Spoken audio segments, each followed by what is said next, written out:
Government tourism ads చేస్తూ ఉంటారు, ఒక సైడ్ కార్పొరేట్ సంబంధించిన యాడ్స్ చేస్తూ ఉంటారు. సో డిఫరెంట్ జానర్స్ ఉంటాయి కదండి, అటు కాన్సెప్ట్ వైజ్ గా కాంటెంట్ వైజ్ గా కూడా డిఫరెంట్ ఉంటుంది.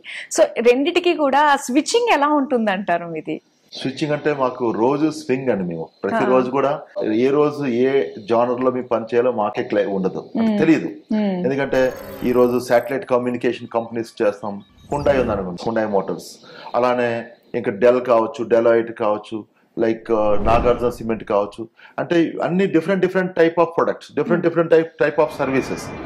సో ఎవ్రీ సర్వీస్ ని మేము స్టడీ చేస్తాం. ఫస్ట్ ఒక కార్పొరేట్ వీడియో చేయాలనుకుంటే first corporate video core communication ఏంటి, వాళ్ళ స్ట్రెంగ్త్ ఏంటి, వాళ్ళ ట్రాక్ రికార్డ్ ఏంటి, వాళ్ళ అచీవ్మెంట్స్ ఏంటి, కోర్ క్యాపబిలిటీ ఏంటిది అనేది మనం చాలా తక్కువ టైంలో 2 to 3 minutes టైంలో మనం కార్పొరేట్ వీడియోని కంప్లీట్ చేయాలి. ఆ ఇన్వెస్టర్స్ ప్రెజెంట్ చేయడానికి కానీ, స్టేక్ హోల్డర్స్ కి ప్రెజెంట్ చేయడానికి కానీ ఈ కార్పొరేట్ వీడియోస్ చేస్తాం. ఈ కార్పొరేట్ కమ్యూనికేషన్ అనేది వెరీ సెటిల్డ్ గా, వెరీ ఫర్మ్ గా అండ్ వెరీ కన్స్ట్రక్టివ్ గా చేయాల్సి ఉంటుంది ఫిల్మ్స్. దానికోసం మేము అడ్వాన్స్డ్ ఎక్విప్మెంట్ వాడతాం, హై ఎండ్ డ్రోన్స్ వాడతాం, కెమెరాస్ లో అడ్వాన్స్డ్ కెమెరాస్, అడ్వాన్స్డ్ లెన్సెస్, వాటితో పాటు లైటింగ్ ఎక్విప్మెంట్ డిఫరెంట్ గా మేము కంపోజ్ చేస్తాం. వైబ్రెంట్ గా కంపెనీని ప్రజెంట్ చేయగలుగుతాం. అలాంటి కార్పొరేట్ ఫిల్మ్స్ మేము కొన్ని వేల సంఖ్యలో చేసి ఉండొచ్చు.